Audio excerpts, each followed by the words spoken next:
Hello and welcome back to another video. In today's video we've got quite a few jobs to do. The first one is making sure there's no damage to the boot floor, and then we need to start working on the engine because there's a little bit of engine work which needs to happen, and we're going to get started in today's episode, so stay tuned and you'll see the work happen now.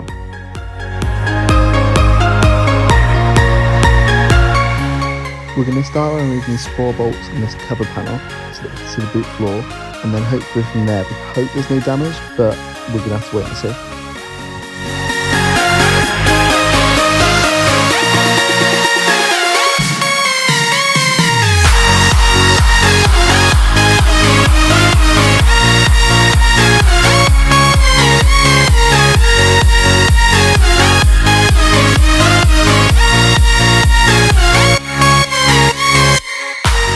So you'll see now that this panel is off, there's absolutely no damage, but this was the thing we were looking for. I'm praying there was no damage because then it'll be classed as category S. So we can move on, and now we can start work on removing the latch, which has quite, I feel like there's a problem with it, so I'm swapping it over with the one which originally came on this boot before I swapped it over so that we've got a fully working boot latch.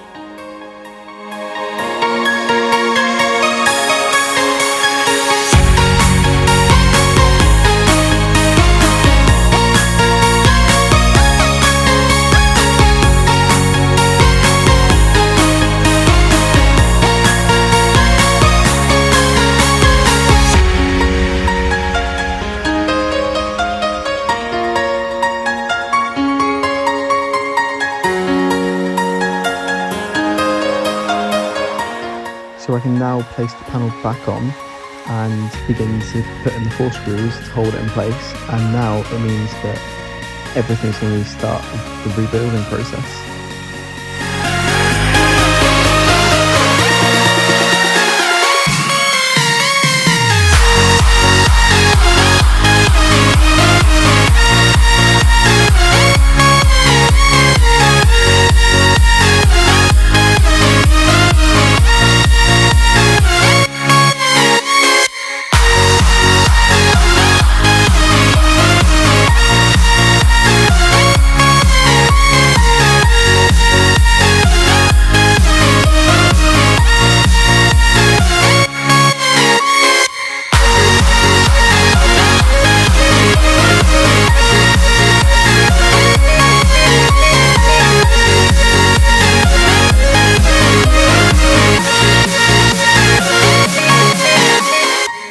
Now we're going to get on to arguably my favourite part, is the hoovering part. This rear section is quite mouldy, you'll find in a second. So in the next episode you'll see me deep cleaning the entire car with a cleaner, which makes the world of difference, and the smell is so much better in the car. But glass is pretty fun to clean up because it's big chunks which will get cleaned up all at once.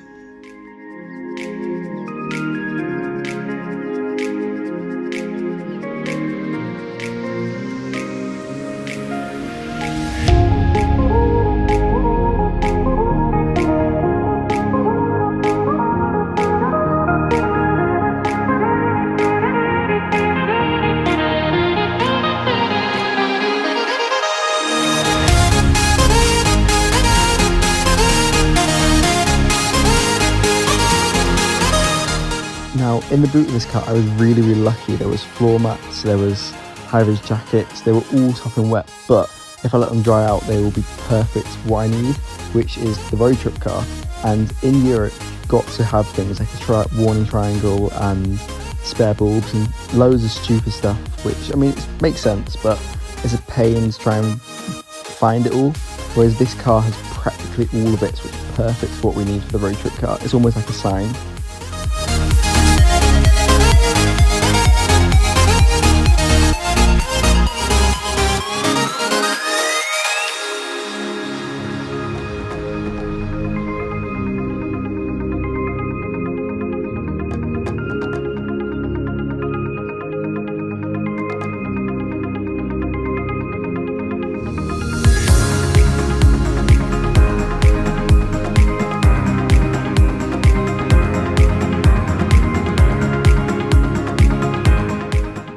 So this is the point where I realised how much water is actually sitting in the bottom of this car, and there is a good couple of centimetres worth, which you don't really want, but it does make cleaning this area a lot easier because it's been soaking for a while.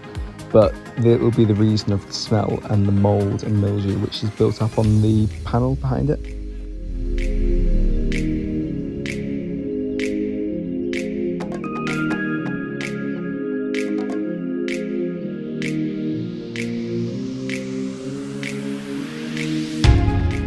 So now once this is all clean, I can start building everything back up together. I'm going to go about it a slightly different way, just so that I can let everything dry out before placing it back into the car.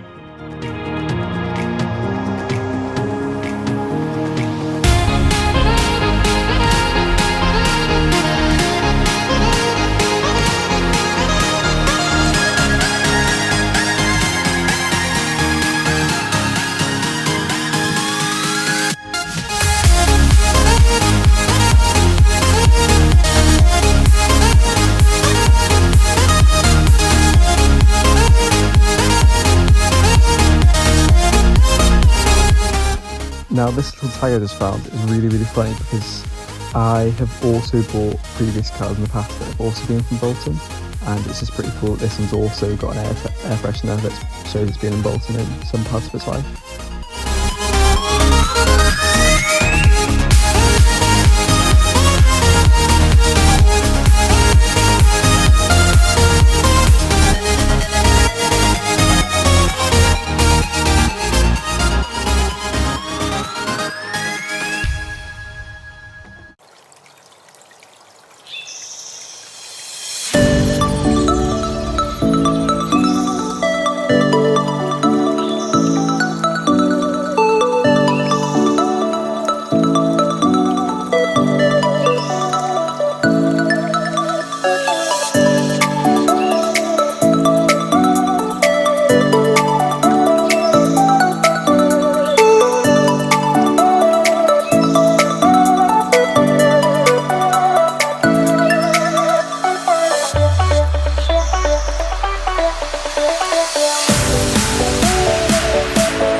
Hoovering the car, it started to tip it down. I thought, let's go to this on a brand new day to see what happens, and it was really sunny now. So now I not only got rid of the rain, but I couldn't see what I was doing half the time working on the boot panel, which was quite funny. So we started the day by masking off the boot everywhere where it does not need the colour changed, because the panel covers it, which will make my job a lot easier, and it means that I can actually save paint, because you're never going to see it. There's no need to do it.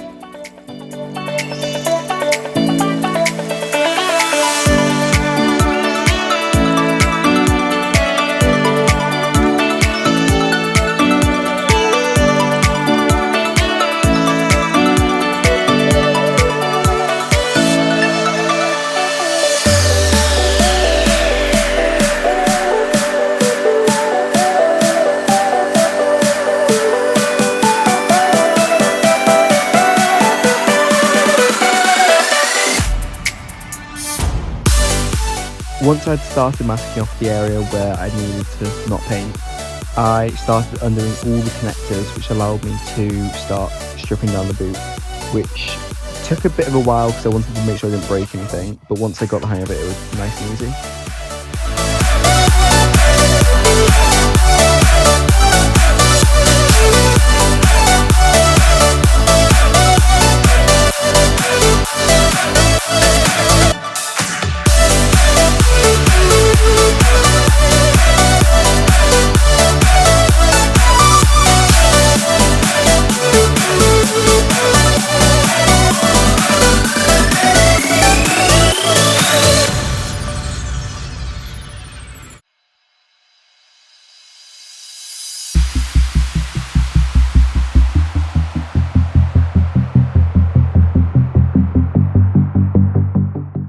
So to remove the styling panel on the back where the lights go and the button to open the boot goes, you need to undo these 4 bolts, which I'm undoing now, and then it literally just slides out after you remove the lights.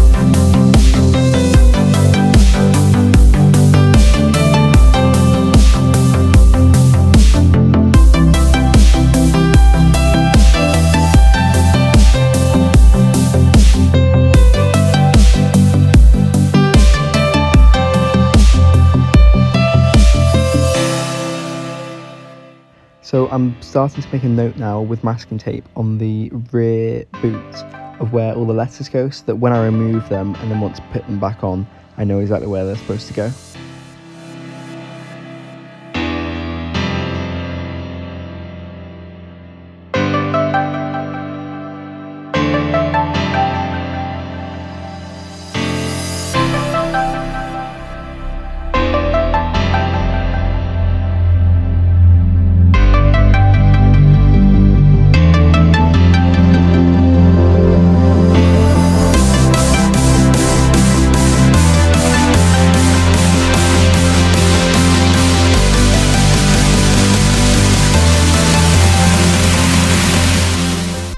So I may get questioned for why I'm not using something gentle here, but the thing is that the whole boot needs to be sanded down, repainted. It doesn't really matter if there's a few scratches in it, so that's why I'm not really taking the most care in this panel. I'm just getting the letters off really quickly.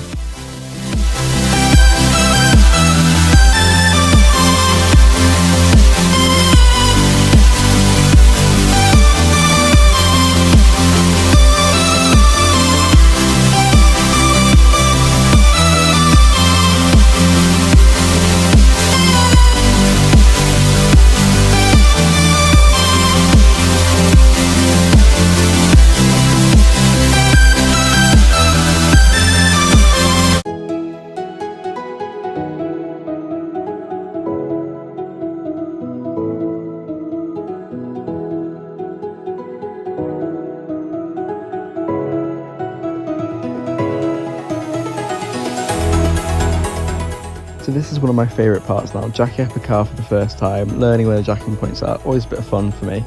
And I got it right here, bang on perfect, which is really, really nice.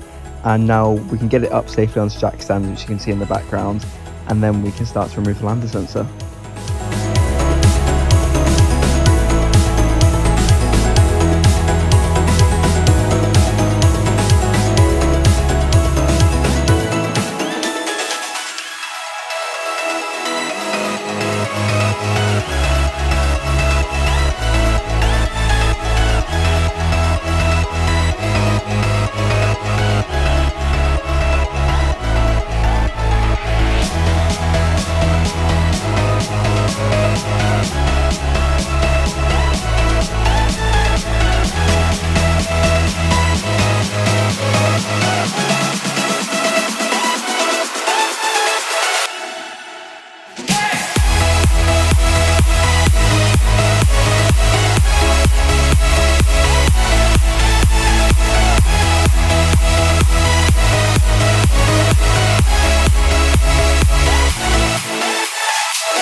I always like to leave a fail-safe option. So you'll see here that I'm jacking up the jack so it's barely taking any weight, and that allows me to make sure I've got a fail-safe.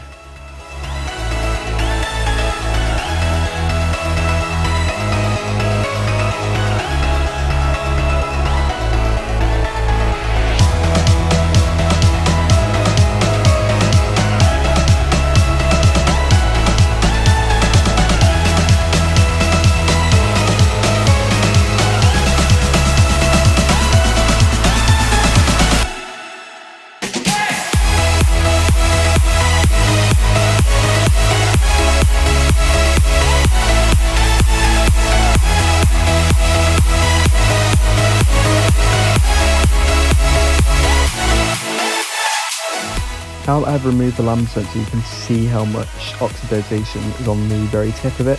So I'm hoping that when I get the new one in, once I've got it, it will sound and, well, run a lot nicer, which it did the same on the Mini, which I fixed, and I'm hoping it'll do the same on this one. If you have enjoyed today's video, please remember to like and subscribe, and the next clip is a bit of fun with obviously a major exhaust leak with a hole in the exhaust, but the car sounds epic.